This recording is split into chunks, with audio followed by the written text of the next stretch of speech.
Hi guys, welcome back to pregnancy mother. எல்லோரும் எப்படி இருக்கீங்க? நல்லா இருக்கீங்களா?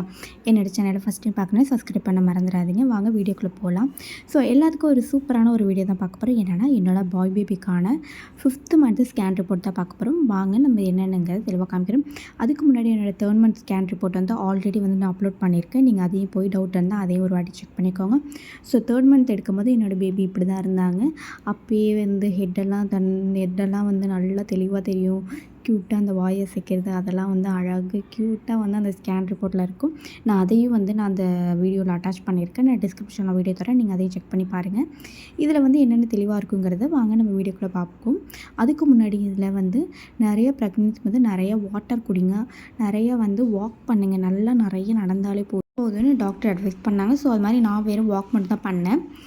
வாங்க நம்ம தெளிவாக வந்து என்னென்ன இருக்குங்கிறது தெளிவாக காமிப்போம். நான் இந்த ஸ்கேன் வந்து 20 வீக்ஸ் 2 டேஸில் எடுத்தேன். இதில் வந்து என்னென்னா a single visible intra uterine fetus in சீரன் ப்ரீச் ப்ரெசன்டேஷனில் தான் எனக்கு இருந்தாங்க பேபி. ஏன்னா தலை திரும்பவே இல்லை. Spine is posterior to the right. So இது most important. Spine is posterior to the right. 5th மந்தில் வந்து ஸ்பைன் வந்து போஸ்டீரியர் ஆன்டீரியர்னு 2 இருக்கும். ஆனால் 3rd மந்தில் வந்து எனக்கு ஆன்டீரியர் தான் இருக்கும். ஆனால் 5th மந்த்துங்கிறப்ப ஸ்பைன் போஸ்டீரியராக மாறிடுச்சு. ஃபெடல் ஹார்ட் ரேட் வந்து 152 per minute இருந்தாங்க. மூமெண்ட் கார்டியாக் ஆக்டிவேட்டாக இருக்கேன். ஏன்னா பேபியோட ஹார்ட் பீட் லெவல் வந்து எல்லாமே சூப்பராக இருக்குது, கரெக்டாக இருக்குன்னு சொன்னாங்க. எனக்கு வந்து லாஸ்ட் இடிடி டேட் வந்து 24-25 சொன்னாங்க. அந்த வந்து ஏசி எஃப்எல் பிசி ஐஜிசி எல்லாம் வந்து பேபியோட இடுப்பு சுற்றளவு, தலை சுற்றளவு, பேபியோட அந்த லென்த்து அதெல்லாம் 20 வீக்ஸ்க்கு ஏற்ற மாதிரி கரெக்டாக இருக்குன்னு சொல்லியிருந்தாங்க. அது ஏஎஃப்ஐ 21.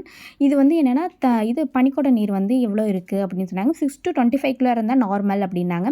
ஸோ நீங்கள் வந்து 21 அதிகமாக இருக்குது, தண்ணி குடிச்சா இன்னும் கொஞ்சம் அதிகமாகிடும் அப்படின்னு நினைக்காதீங்க. போக போக ரொம்ப கம்மியாயிடும். எனக்கே வந்து லாஸ்ட்டு ஒரு 34 வீக்ஸ் கிட்டே வந்து ரொம்ப கம்மியாயிடுச்சு. டாக்டர் வந்து ரொம்ப திட்டினாங்க. நீங்கள் வந்து வாட்டர் லெவல் வந்து அது 1 வீக் ஒரு 2 வீக்ஸ் ஒன் டைம் செக் பண்ணிகிட்டே இருப்பாங்க. அப்போங்கிறப்ப கம்மியாச்சுன்னா உடனே சிசேரியன்னு சொல்லிட்டாங்க.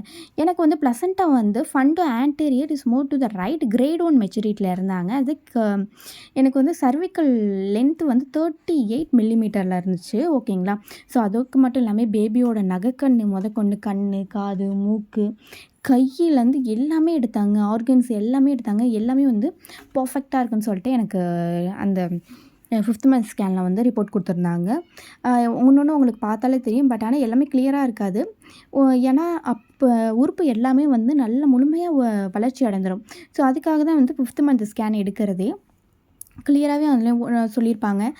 Kidney right side, kidney left side அதில் வந்து தெளிவாக இன்டிமேட் பண்ணியிருப்பாங்க.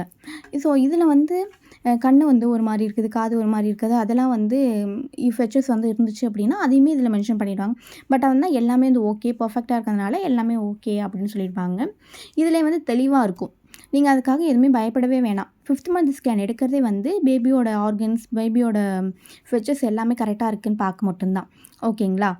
ஸோ உங்களுக்கு வந்து அழகான ஒரு பேபி பிறக்க நான் கடவுள்கிட்ட வேண்டிக்கிறேன்.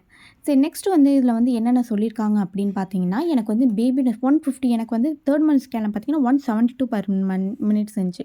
ஆனால் போக போக படிப்படியாக வந்து பாய் பேபிக்கான ஹார்ட் பீட் லெவல் கம்மியாகிட்டே இருக்கும். ஸோ இது வந்து கண்டிப்பாக ஒரு உண்மை.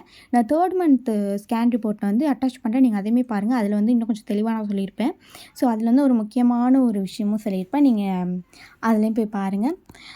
அதுக்கப்புறம் இதில் வந்து என்னென்னா எனக்கு ப்ரீச் ப்ரெசன்டேஷன் தான் சொல்லியிருந்தாங்க. போக நானுமே ரொம்ப போக போக எனக்கு வந்து ப்ரீச் வந்து செப்பாலிக்காக மாற ஆரம்பிச்சிருச்சு. அது வந்து நான் நெக்ஸ்ட் வீடியோவில் வந்து நான் வந்து இன்டிமேட் பண்ணுறேன். ஓகேங்களா? இதில் பேபியோட வெயிட் வந்து எப்படின்னா 334 ± 49 கிராம்ஸில் இருந்தாங்க. ஏன்னா எனக்கு டாக்டர் சொன்னது எப்படின்னா பேபி வெயிட் வந்து ரொம்ப கம்மியாக இருக்காங்க அப்படின்னு சொன்னாங்க. அதுக்காக ஒரு பவுடர்லாம் எழுதி கொடுத்தாங்க. நான் அதை வந்து வாங்கி குடித்தேன். வெயிட் வந்து டபுள் மடங்கு ஆனது தான் மிச்சம். தயவு செஞ்சு அதெல்லாம் வாங்கி குடிச்சிடாதீங்க. ஏன்னா 8 மந்த்துக்கு அப்புறமே வந்து வெயிட் நல்லா வந்து கெயின் ஆக ஆரம்பிக்கும். ஓகேங்களா? ஸோ பாய் பேபிக்கு எனக்கு ஃபஸ்ட்டு ப்ரெக்னன்சி ஸ்டார்ட் ஆனதுலேருந்தே நான் சால்ட்டி ஐட்டம்ஸ் தான் ரொம்ப சாப்பிட்டுட்டே இருந்தேன். அப்புறம் வந்து ரொம்ப டயர்டாக இருக்கும். வாமிட் எனக்கு சுத்தமாகவே கிடையாது. இந்த மாதிரி சிம்டம்ஸ் வந்து நிறையா இருந்துச்சு. அப்புறம் பெல்லி லைன் வந்து ரொம்ப ஸ்ட்ரைட்டாக இருந்துச்சு. ஏன்னா தொப்புளுக்கு கீழே இல்லாமல் ஸ்ட்ரைட் லைனாகவே தொப்புளுக்கு மேலேருந்து லாஸ்ட் வரையிலுமே இருந்துச்சு. தேங்க்யூ ஃபார் வாட்சிங்.